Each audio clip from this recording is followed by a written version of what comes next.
Welcome to the Smart Dating Academy podcast. I'm Bela Gandhi, the founder of Smart Dating Academy and your host. I started Smart Dating Academy in 2009 because I had this crazy knack of giving people dating advice that actually worked, that I took. I've been married for almost 25 years, and now my company helps people to date smarter and to find love. This podcast is meant to bring more love into your life, no matter where you are and what you do. And we're here to bring more life into your love.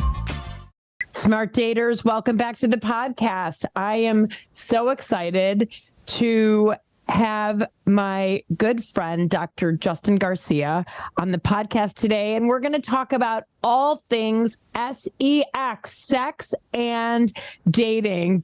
And for those of you who might not know who he is, Dr. Justin Garcia is the executive director of the Kinsey Institute, and he is a scientific advisor to everybody's favorite app, Match.com. Justin, welcome to the Smart Dating Academy podcast. Bella, it's great to be here with you and with everyone. I'm honored to be on, and thanks. Well, happy to talk about anything. Well, first of all, Justin is recently engaged to this amazing woman. And just for any doubters or haters, tell them how you met.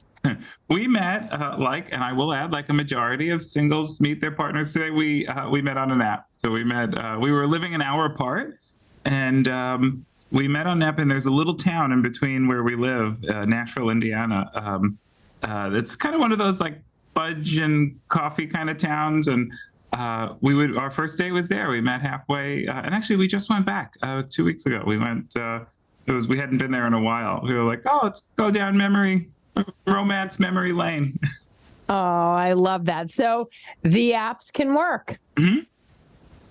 They can work. They can be tricky. They are tricky.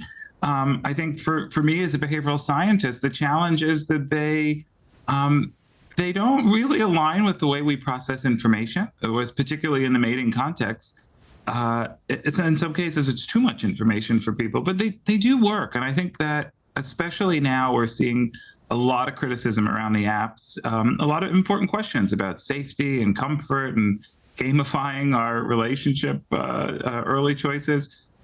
But they do work. And according to our data from our national study we do, the Singles in America study, more people have met through an app or a website than any other context, more than friends and bars and family. So they can work. And actually, a lot of the long-term research suggests those relationships are just as stable as ones that meet offline. Right. Because, I mean, Match has been around since 1995. Mm-hmm. Exactly. It's so much has changed. I think, as you know, you've been in this business, a leader in this business for so long, that early on when people were using the apps, there was so much stigma of sort of like, why are you turning to it? But as more and more of our lives are happening online on our phones, it's a natural way to integrate dating into our everyday life. The challenge, though, the big challenge is the amount of information. And sometimes psychologists will call it cognitive overload. And there's different ways people will describe it. And then it's sometimes too many choices. And the way I often think about it is, I go to this one restaurant and the menu is so long. And each time I go, I think I'm going to try something new this time. I'm going to try something new. I'm going to get the salmon. I'm going to get this. And, I've gotten the same salad for 15 years. And it's because there's so many options. I kind of get overwhelmed when I look at this menu and I say, well, I know something that works. And that can happen to all of us on the dating market. You go on these apps, you see 1,000 people, and you start saying no to things, or you rely on something that's overly familiar because it's just a flood of information that we have difficulty. Humans didn't evolve to have 2,000 mating options in 15 minutes. And so it could really be a struggle. So we have to use the app smartly. What was it like for you as a scientific advisor to Match, knowing the gizzards of the algorithms, and then you go home and you become a consumer on the apps? How did you reconcile all of this? I love it. I love that you ask. And it's, as you know, some of our friends at Raj, when I first went on, I said, do I have to disclose? Do I put this in my profile? At what point do I say? I don't want people to think I have access to information that I didn't have access to. It's interesting. I think it's humbling. And I think for all of us in the space of love and sex and dating, and you can know all the ingredients that go into a cake. It doesn't make it any less delicious. And so I think it's still fun, and at times a threatening response. Sometimes dating can feel overwhelming and stressful. I think it's fun as we get to meet new people. And so I think on the one hand, I was maybe more cautious because I was a little bit more careful about, what could that really mean? Or why did you really have a picture like that? Or I know better. I know what that dog in your picture, what you're doing there, because I published that paper, so I know exactly what you're doing. And so you're dog fishing me. Yeah, but then there were other times that I think it's a good reminder that all of us, it's the thing that unites people all over the world, of every age demographic, of every religion, of every culture, of every race, is that the great pursuit of love. And so I think for me, it was fun. It was actually a lot of fun. And our first date was, I told her early on that I had worked for some of the apps, but when I was younger, when I first started using the apps many years ago, I had used it, and I went out with someone, and it was in town, and I had given a talk not long before, and the server said about halfway through our date, said, Are you the guy? Are you the Kinsey guy that works with Match? And my date at the time was like, anything you care to share? It's a little bit about my career, I should tell you. Right. Are you recording this date? Yeah. Is everything data to you? Am I like an N of 27? It's all data. It informs our worldviews and our. It's actually, in some cases, I've had a study or two that's been informed by real life. So. Right, exactly. You're like, I had a friend that went on this one date. Right. Experiences are data at the end of the day, right?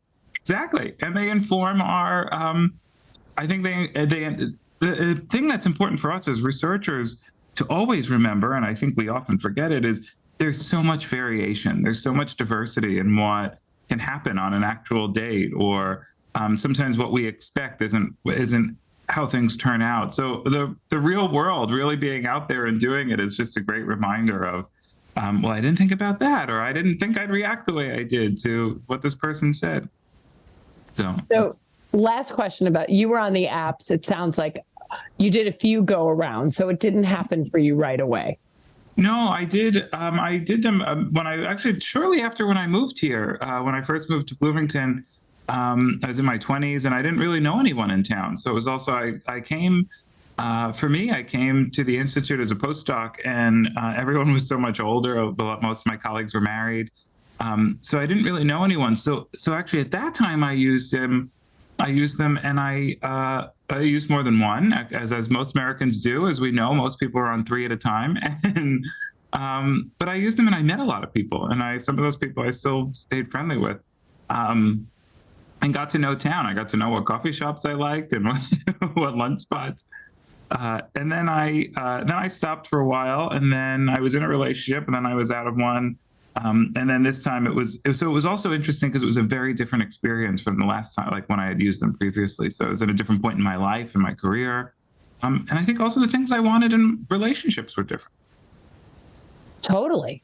And that happens to us as we move through life and gather new experiences. We know ourselves better, and we have these experiences with other people. And sometimes they're like, oh, I love that about that person. Or it could be, wow, that was a 5-alarm dumpster fire. Never doing that again. Yeah, exactly. And that it's one of the things in our studies we've seen that we've been doing some projects on aging and dating and aging and sex. And let's talk about those. Yeah, you got it. And one of the takeaways though is for older Americans in our studies, they've had more experiences, so that they're a little bit more honest about kind of upfront saying, hey, I know that doesn't work for me. But then on the other hand, saying, a little bit clearer, they tend to be much clearer on what they want and saying, I want a partner that can do X, Y, and Z. Whether that's someone to play tennis with or someone to travel with or someone to meet your emotional needs, just the sort of clarity that comes with the time and experience. That's so interesting. It's funny when people come to me saying, I want someone to play tennis with. I'm like, okay, you've been single for a long time. How have you been managing your tennis game? They're like, well, I'm in a tennis group. I'm like, okay, so the lid to your pot might or might not play tennis. Can we just stay with the tennis group? And they're like, okay, that's actually a good way. I'm like, it just casts your net out wider. Yeah, exactly. I love that. And I'm laughing because I probably said that to you a decade ago. And but as a true story, I'm a tennis player. My partner, Michelle's a golfer. And we both laugh because we're like, but I have people I play tennis with. She has people she golfs with, and it works. And occasionally we take the other one, but I'm not a very good golfer, and that's okay. And I don't, I'll drive the golf cart.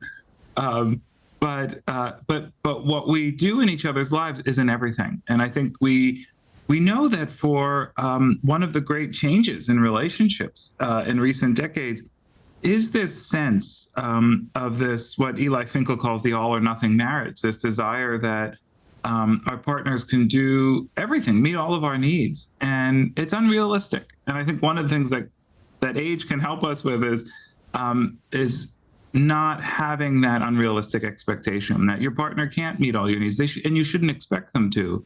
But diversifying those needs. I love how you put it, Bella. So have your tennis club. Your partner doesn't need to be your tennis club. They have to be your partner.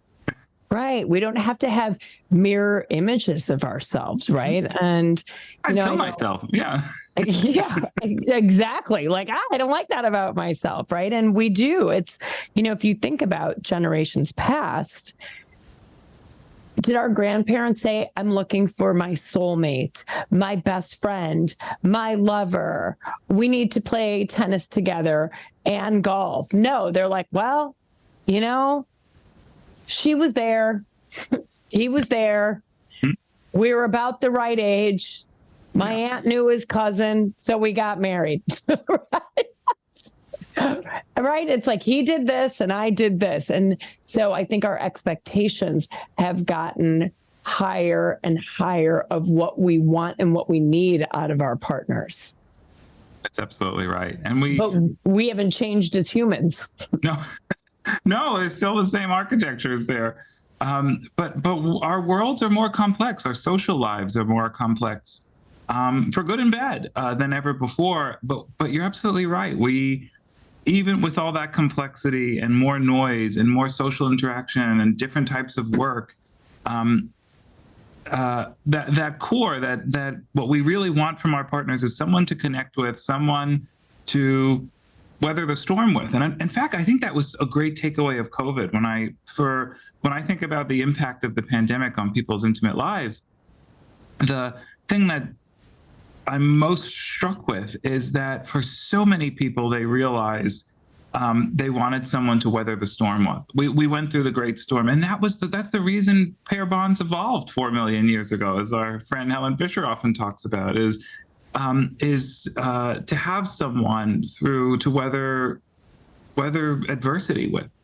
And I think we've seen that, and actually I think it's actually changed relationships pretty drastically in the United States, at least, where we have the best, where our group has some good data, that people seem a little bit more interested in someone getting to know partners on dating, a little bit more focus on intentional dating, on long-term commitment, on someone that they think can be there in time of need. I started my career writing about hookups and casual sex, and people are certainly still engaging in hookups, but there's a lot more attention than I think 5 years ago to really meaningful, intentional dating and forming partnerships, because we've all went through this global trauma and we realize the benefit of those close bonds to our survival and thriving. Yeah, it's like, I don't want to do that alone again. Right? There's so many people, right? And the dating apps had unprecedented growth in 2020. right? It's a good time to own Match's stock or anybody's stock at that point, because when you're stuck by yourself, there's no more brunching with your pals or going to the gym. And I say it and I just get the heaves like, oh God, I never want to go back to that again. But what did people do? They turned to the apps, right? And so, I mean, we have people that met and married, through connections that they made on various apps through COVID. And sometimes they didn't meet each other in person for 3 to 4 months because some of them were caring for aging parents and couldn't take the risk. So interesting that we're talking about aging. So why don't you tell us, Justin, tell us about, you're the ED at the Kinsey Institute. And for those of you who don't know what the Kinsey Institute is, it's the foremost research authority on sex and relationships, or correct me on that. Yeah, that's right. And the Institute was founded in 1947 here at Indiana University.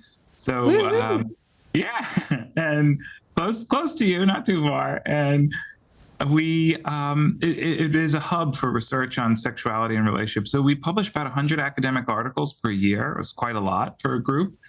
And we have, what's really exciting about the mission of the Institute is it doesn't intend to be a department in a university in the sense that, we have to create a curriculum, but instead it's that you can run up and down the hall and there's a biologist, there's a neuroscientist, there's a sociologist, there's a psychologist, there's an anthropologist. Amazing. And there's all these different experts working on different aspects of sex and sexuality and relationships with their theories and their methods.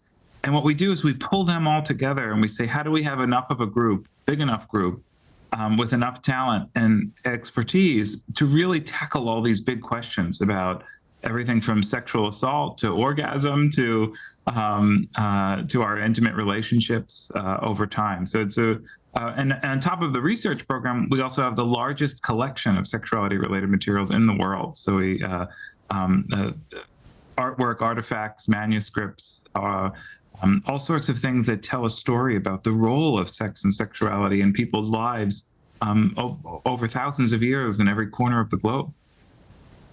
Amazing. And you have such an amazing background, Justin, in doing what you're doing. Tell us just some of the most interesting things that you've learned maybe about relationships, or interesting things that you're working on right now that our audience would be like, wait, what? That's amazing.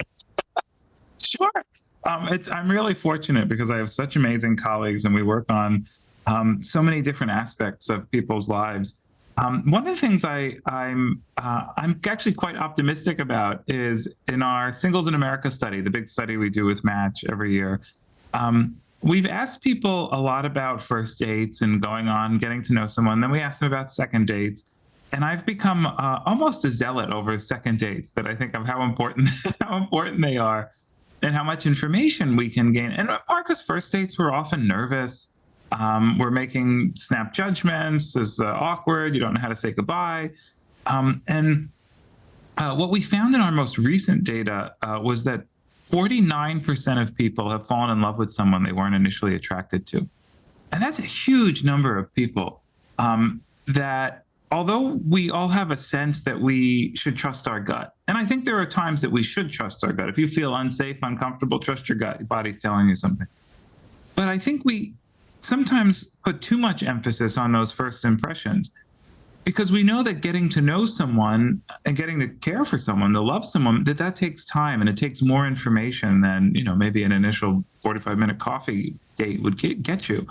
So I think one of the things I like from the data is that we can see these really optimistic turns and how people are getting to know each other. So that's one of my favorite, the 49% of people. That's amazing. I just wrote it down. 40. And we always say, treat dating like you would a fine bottle of wine, like let it breathe, go on multiple dates, right? Yeah. And you never know that chemistry and attraction doesn't have to happen right away. It can grow over time.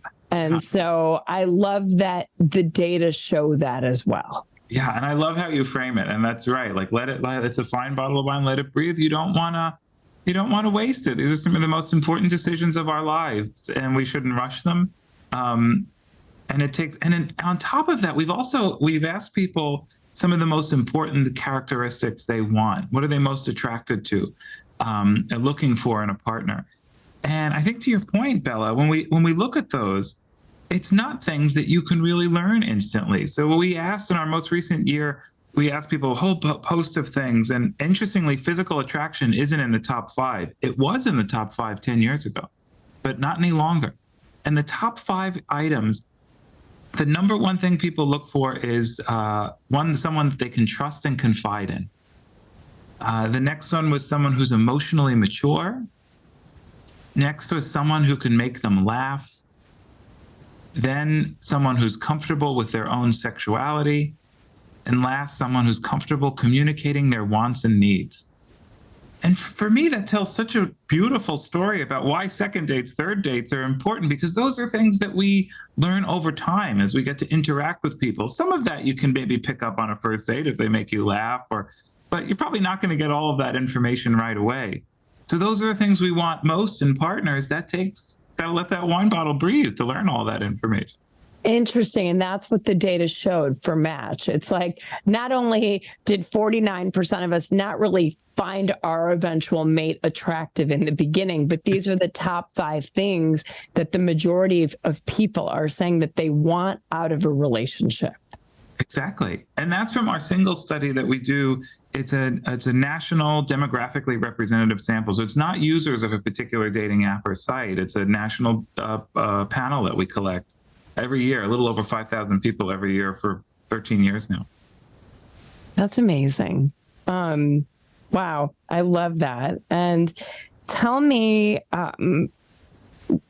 what are some of the hottest topics right now that you're researching in sex right now? And you also told me something interesting about aging and a study in Cosmos. So let's go to both of these things because I'm fascinated by all of it.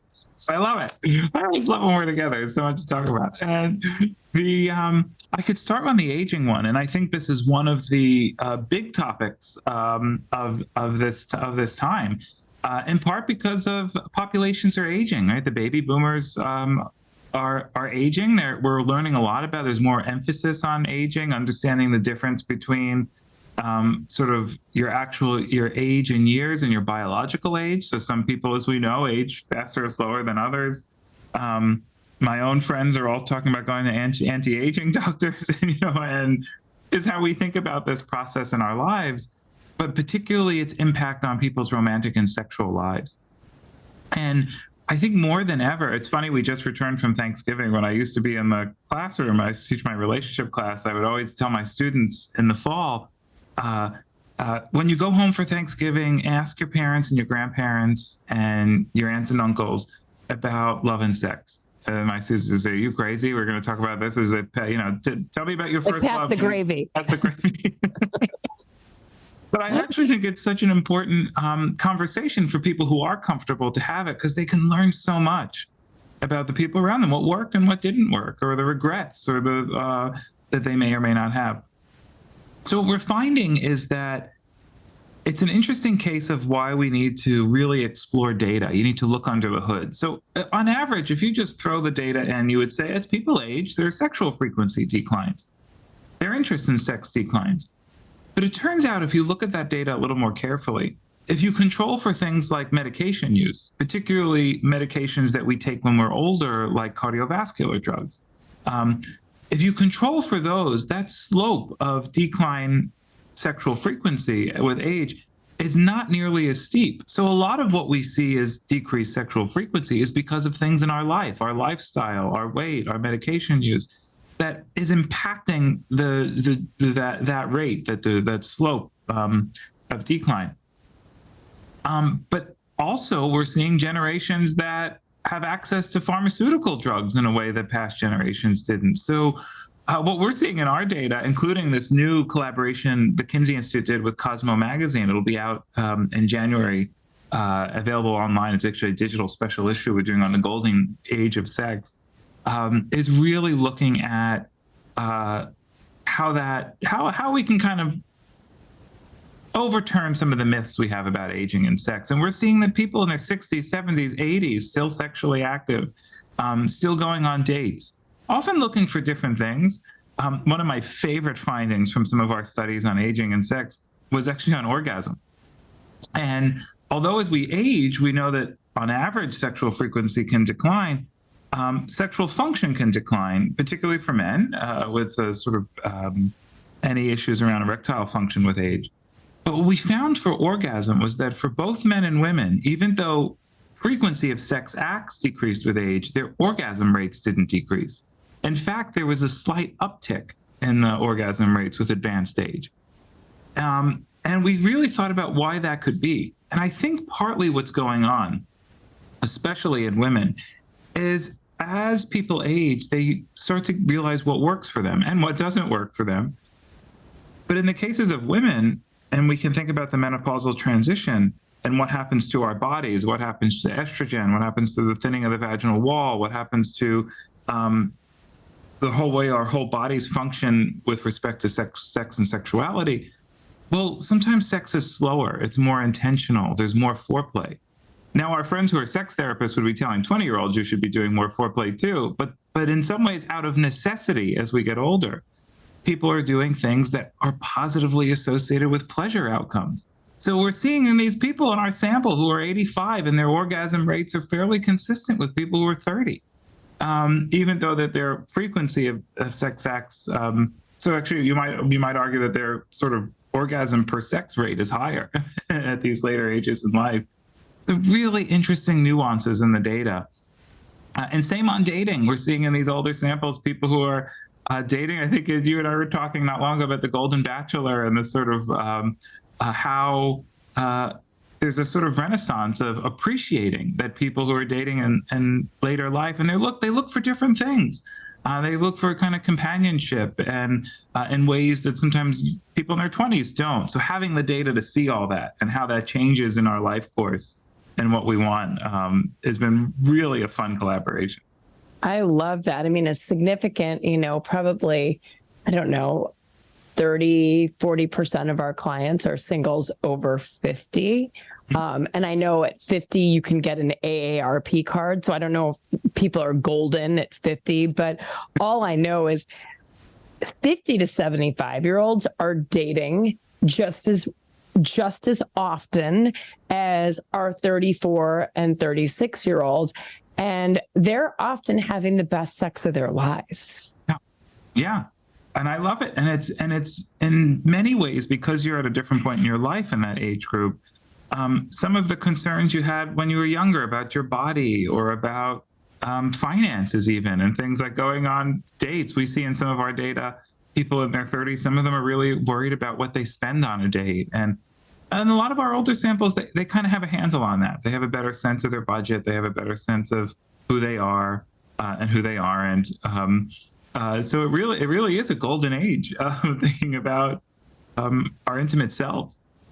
I love that. And anything else that's, hot and heavy and new in the sexual world? Oh, there's all sorts of topics. There's exciting ones about things like relationship context of our sex lives. So there's been a lot of focus on research on understanding people's experiences and how does that vary in your most recent relationship sex versus your hookup casual sex versus solo sex with yourself and no one else. So relationship context could be nobody, but what do our sex lives look like? In fact, one of the interesting findings from our COVID studies we did, the Kinsey Institute did probably the largest multinational study on the impact of the pandemic on people's sexual lives. My colleagues, Amanda Gesselman, Justin LaMiller, and Kristen Mark, and one analysis, we found that sexual frequency went down during the pandemic, but what was interesting is masturbation rates went down. And for us as researchers, that's a measure that says, well, actually, your interest in anything sexual. It wasn't just that you couldn't access partners because we were on lockdown. It was that your interest in sex had decreased. And what we think may have been going on is that for a lot of people, they were psychologically in a threat response. And that's not conducive to mating psychology. I often joke and say, well, you would never see two gazelle mating in front of a lion.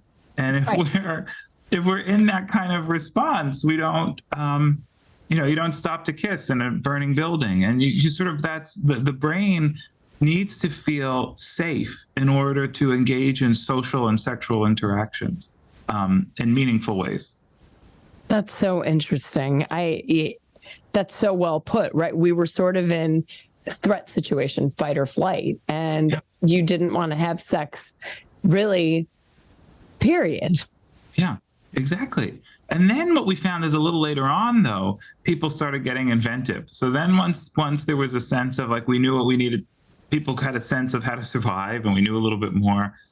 So we found 1 in 5 people during the pandemic tried something new in their sex life. So although the rates were down, the diversity was up. People were just sort of trying new things in their lives. Although I still remember I talked to interviewed one couple, and they said during the pandemic, we started having shower sex. And I said, oh, this confirms our data. Well, 20% of people. And the woman said to me, well, we started having shower sex because it was the only place we could get away from the kids for a few minutes. So it's also a reminder that diversity was sometimes out of necessity of people being creative in the living situations during the pandemic. That's so interesting and so funny. And, I've been seeing on the dating apps and hearing people talking about consensual non-monogamy or ethical non-monogamy. Like, what do you think this means, on the apps for people and relationships going forward? It's so interesting to me. Yeah, it is. And we've really seen a surge in people talking about it, putting it on their apps, disclosing their interest, which I think is great. I think if you're interested in non-monogamy, disclosing it early on is a great thing to do. In one of our studies we published, we found that about 1 in 5 Americans have at some point had an consensually non-monogamous relationship. And that can include anything from being monogamish to being swingers or to being an open relationship, being polyamorous. And they're all a little bit different. Polyamorous is plural love. That means you have multiple romantic bonds.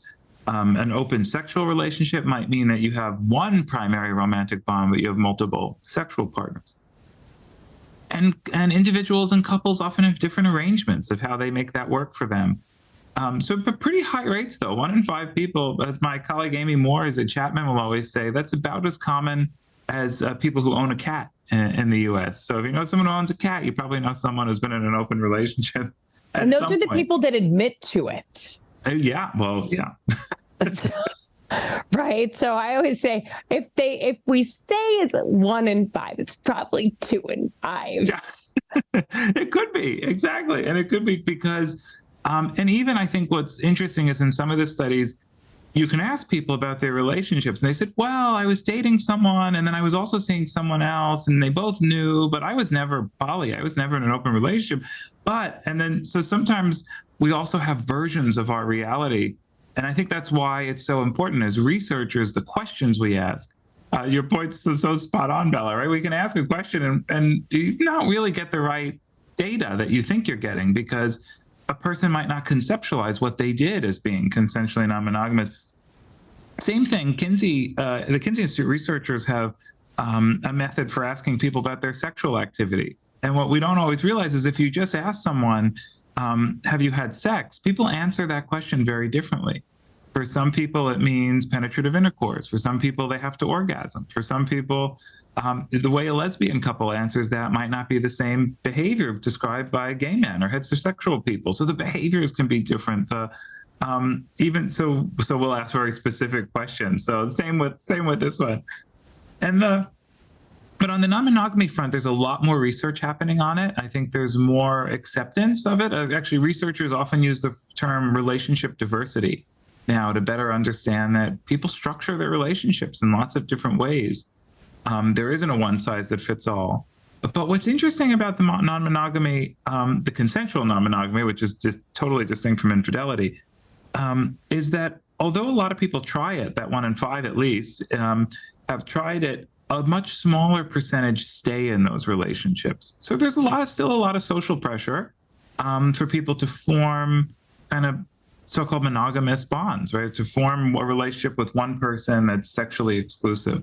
And most people in the U.S., and in fact, most people internationally, those are what our relationships tend to look like. That's so interesting that you say people start it. And if I followed you correctly, it's social pressure pushes them back to conformity of being with one person. I'm wondering, is it you open up your relationship, so you're both open to dating other people? Does that make you realize, wow, I really don't like knowing that my husband is sleeping with other people? Mm-hmm. And how much of that plays into saying, yeah, I don't love this, because how do I know you're not going to fall in love with someone else, which then gets to trust issues, and trust is the fundamental of a relationship. Yeah, exactly. And that's why what we see is people structure these in different ways that can work for them. And sometimes it's there are some people who they have an open relationship, but the expression is play together, right? So that they engage in threesomes, but they have to both be there, so that they have this open type of relationships, but not independently. They're still both there. Other people have a don't ask, don't tell. We might have rules. If you're with someone else, you have to use condoms, you have to use birth control, you have to maybe you don't see the person a second time. They can't be someone we're both friends with. People have all sorts of rules of how to structure it. And all of those rules, what they're really designed for is to manage human emotion. They manage jealousy. Because we all do, on average, or most of us do get jealous about our relationships. There is a possessiveness that happens in relationship psychology. It happens in other animals too. I remember once being on a hike and watching 2 red-winged blackbirds that were a mated pair for the season, and the male flew off, and then another male came in and tried to mate with the female, and she was fine with it. She was having a fine day. But then her primary partner returned, and the 2 males fought, and they grappled with each other, and they fell into the reeds in this pond, and only one came out. One of them drowned the other one. And it was such a great insight, a reminder that in the natural world, including in human relationships, there tends to be a possessiveness over our partnerships. That's the person I love. That's the person I invested in. That's the person who loves me. And it can be difficult to share that. And in fact, I think we all have a lot to learn from people who are engaged in consensual non-monogamy, and how they manage that jealousy, of how they negotiate it, how they talk through it. The fact that it doesn't work for everyone who tries it is also telling, that there's a subset of people it works really well for. And I think we can all learn from them, but it doesn't mean that it's a one-size-fits-all. It doesn't mean that's something other people should try or need to try or want to try. And to that point, if you see somebody talking about consensual non-monogamy on a dating app, mm-hmm. It means that this person is saying, I don't want to be in a monogamous relationship now or in the future. And if you're looking for one lid to your pot, I might not be the person for you. That's how we should read that.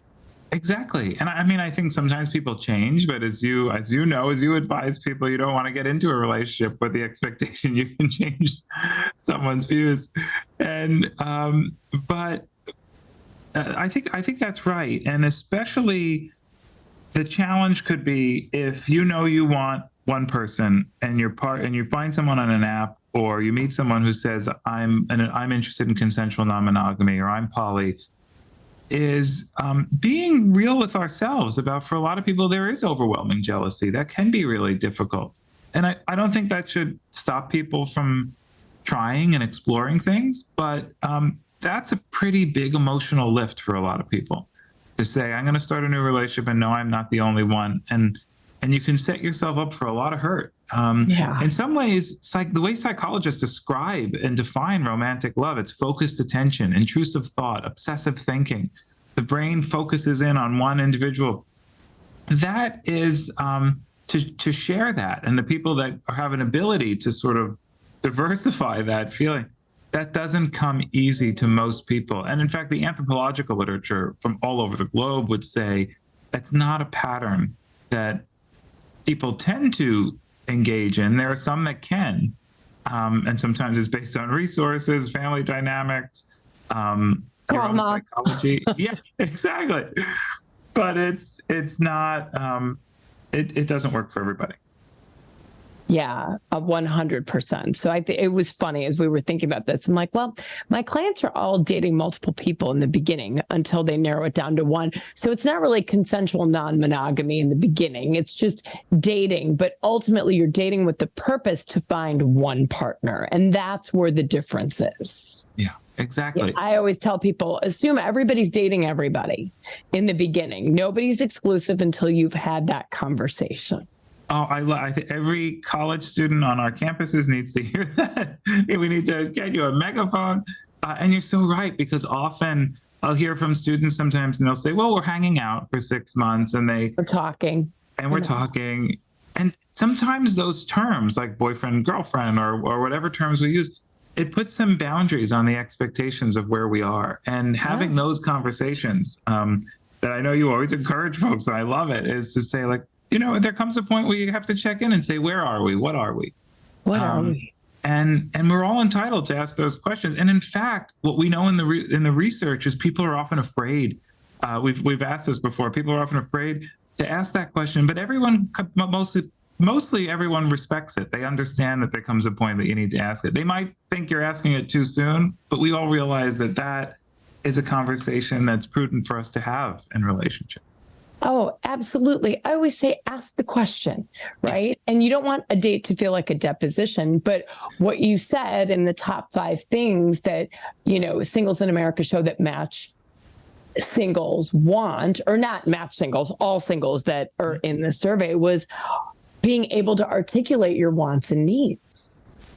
Okay. Now, if that's sexy and that's something everybody wants, it's okay to use your voice and ask the question, right? Just yesterday, I had a client who was in our photo studio getting her photos done, and she's on a dating app right now, and we're going to obviously relaunch all of her stuff. But she said, Bella, I see a guy on here that says, in the relationship category, he doesn't know what he's looking for. But other than that, everything looks nice. I find him attractive. His profile was nice. And I said to her, ask him the question. Hey, you look great. Curious. Did you, what does it mean that you don't know, what you're looking for in a relationship or dating? Ask him. And then you can, rather than immediately saying, I'm going to throw you to the gutter, he might not know what he wants next week, but he might ask the question. What do you have to lose?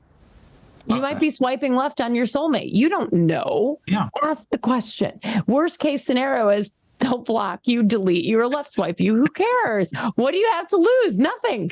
Exactly. And I love it for a lot of reasons, including that rather than filling in the information that we think what it means, just ask and find out. And that's part of the whole search process to find a partner, a mate, is we have to learn more information. And there could be, maybe they just skip the question. Maybe it's complicated. Maybe it's something you can live with. Maybe it's something you can't, but asking and getting to know, is important. And it might not come out right away, but on that second date, it will. That's why you have to go on the second date.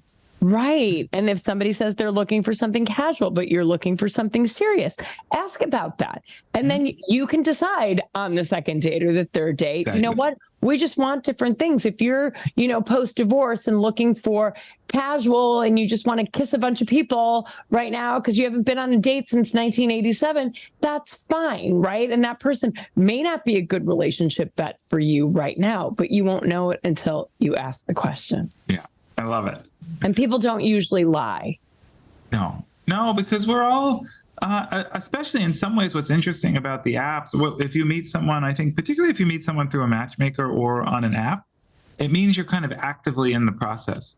So people sometimes stretch their truth in terms of a picture is a couple of years old or how much they weigh, but in terms of those big fundamentals, we really don't have a lot of evidence that people are lying about that, because they're doing the same thing we're doing. And I actually think, in all my years of research, I think the biggest takeaway about courtship, signs of courtship, is our reminder that it's a two-person dance, and that we, just as we're out there trying to figure out who could be a good match for us and collect information, other people are out there looking at us and saying, are we a good match? So it's that back and forth, that there's two people, that it's not just, hey, I'm on the app looking for someone that interests me. You also have to say, do I have enough information on my profile that could interest you? Because It's that two-way street, that it's not just what we're looking for, that we give enough out to the world for someone to find us. Yeah, absolutely. And connect with. And speaking of, Justin, dating apps and technologies, I mean, dating apps, as you and I know, every week it seems like they're falling under some new scrutiny. Like, what do you see right now as the problems, the solutions? Like, where do you think we're going to go with dating apps? Yeah, I think I'm overall optimistic. And I think that in dating, I think part of the challenge is if we think that the apps are going to find us the love of our life, that could happen, but that's not really the promise of the technology. What the technology does is it helps us connect with people, helps us find people. And then everything from there, it's connection, it's the human brain, it's the dating process, it's the timing. One of my colleagues, Chris Agnew, has written a lot about timeliness. And sometimes someone is perfect, but the timing is just wrong, like where you are in your careers or family stuff, or you're moving. You have to work on different schedules. So there's all those just real-time issues that come up in our dating lives. That happens after you meet someone. So I think if we look at the apps and the websites as ways to connect, it's an extraordinary opportunity. You can find people with similar interests, similar backgrounds, the same region, whatever it is that you need in a partner. And that's quite unique, especially for certain groups. Like if you are a religious group that you really want to date someone of that same religion, or LGBTQ populations, for instance, they actually use the apps at roughly twice the rate. In part, it's a lot safer in a lot of parts of the country to use an app to meet someone than to walk into your local bar. And so I think there's some realities around things like that, that it's just a wonderful opportunity. And I think if you really fill out your profile, it also makes you, as a user, think about the things that you want. It's the same as why I always encourage people to go to dating coaches, right? It's sort of like, it can help you really think about what is it that you're really looking for? What is it that you really want to think about? What you want in the market, what's your goal here? And just talking through that and thinking through that. So I think that's the great opportunity. We do know that more people are meeting through apps and websites than any other context. It's the most common way singles are meeting, and that's been true for over a decade. Most common way singles meet their partner. I think the challenge is that it's a technology a lot of us don't know how to handle and use. And you can go on and see all these people. And one of the tricks is that once you find someone that interests you, you have to kind of, you don't have to do anything, you do what you want, but it's good to really invest in that interaction. And an interaction isn't going to go anywhere. A relationship's not going to go anywhere unless you invest in the one in front of you. So if you message someone and you say, well, I like this, but there's something here, but there's still another 1,500 people I can get through before lunch. You don't actually ever cultivate something to see if there could be a spark, if there could be a connection.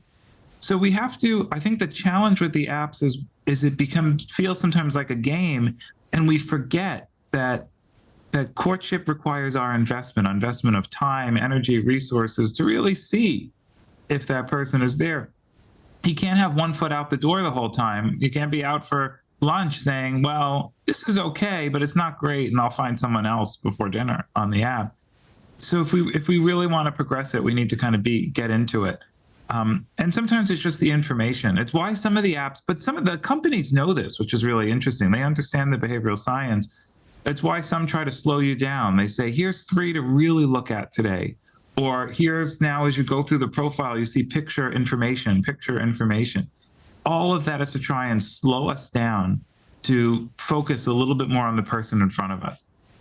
Yeah, no, I love that. It's like the paralysis of choice, right? When you feel like you've got 1,500 potential matches, it becomes so easy. Even when you go out on a date, and you meet this person in real life, it's like, it was meh. Let's see who's on, let's see, it was kind of boring. Let's see who else is in my lineup. It's like, hold on a second, right? That is absolutely just having too much choice, right? And we're like dating with one eye open to see who's coming down the pike. So one way that we manage it is I have our clients only on 2 apps, and they're constrained on time, 15 minutes in the morning, 15 minutes in the evening, being conscious, being mindful, so that you don't gamify it too much where people and these connections feel disposable, right? And invest 15 minutes, and maybe you're messaging 5 people, but read their profile, write something interesting, or respond in a way that is interesting to the other person. Like a good rapport, even with messaging, is like a tennis match.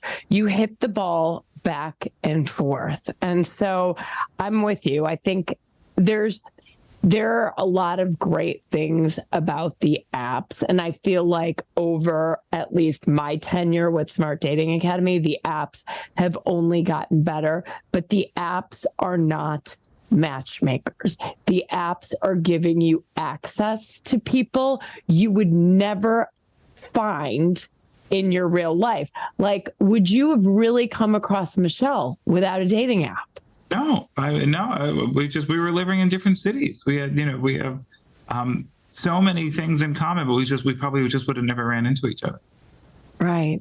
100%. So love is always going to come to you in an unexpected package, most likely from an unexpected place as well. So I know that is the case in my relationship. It sounds like that's the case in your relationship as well. That's right. And it's wonderful for it. I mean, that opportunity, and it's an opportunity, to find someone who can enrich your lives, enrich my life, enrich your life.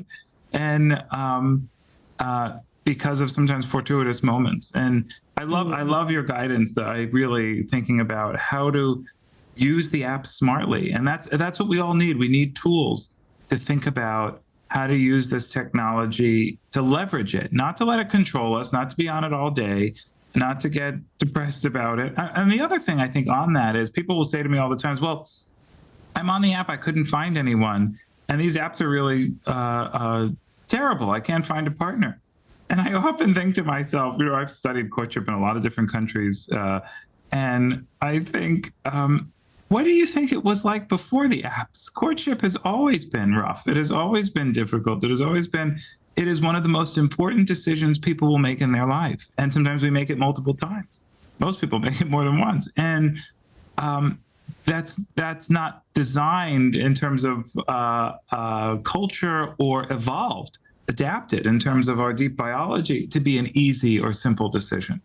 So I think that we sometimes have to remember that the apps didn't introduce that complexity that's always there in terms of making those decisions. But I love your point about, give yourself time, focus in, and get to know someone and see what's there.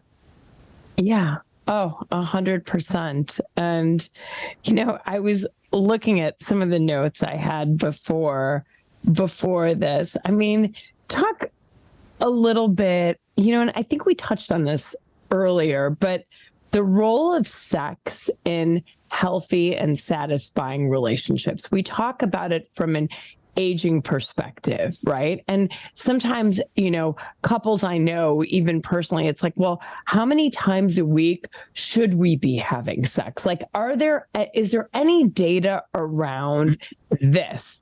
Yeah, I love it. And I think there's two ways we can think about that, and 2 important answers we can all remember. And one is the best amount of sex for people is the amount you're comfortable with. And I know that might seem sort of cheeky on the one hand, but in fact, there are some couples who report really high sexual and relationship satisfaction. And we know that sexual satisfaction and relationship satisfaction are highly correlated. In fact, in all the big meta-analyses on divorce, one of the strongest predictors of divorce are people's sex lives. And I always think it's a little entertaining to me when people forget that, because we say we need to think about sex and relationships. Well, sometimes I'll joke with my colleagues, say if we want to keep families together, we need to think about sex. And but in fact, our sex lives have a major impact on our relationship satisfaction and stability. And for some people, it's because they use sex as a weather vane. If they're not having sex, they think, okay, there's something else going on in our relationship. I'm unhappy, you're unhappy, we're working too hard, whatever it could be.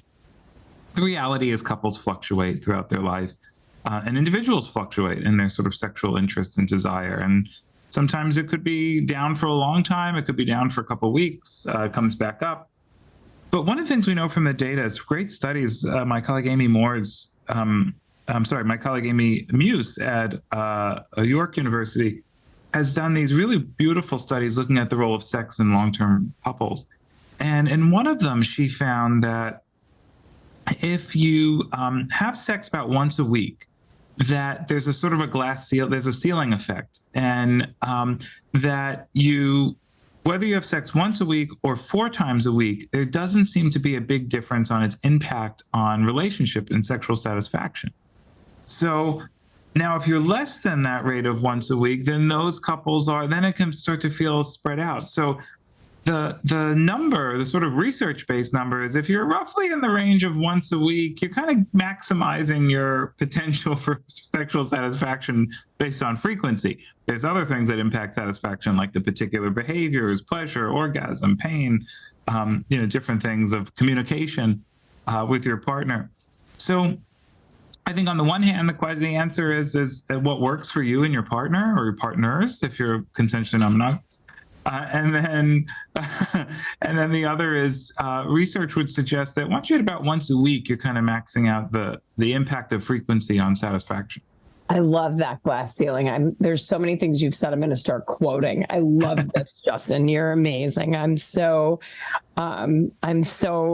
blown away by you as always and grateful. Justin and I met during COVID, right? We did an NPR Zoom event together, right? At night. Mm-hmm. It was like NPR After Dark or something. That's right. I forgot. Yeah. And we've been, I think for years, we've been in similar circles. We have so many friends and colleagues, but it was fun to finally be able to do something together. Right.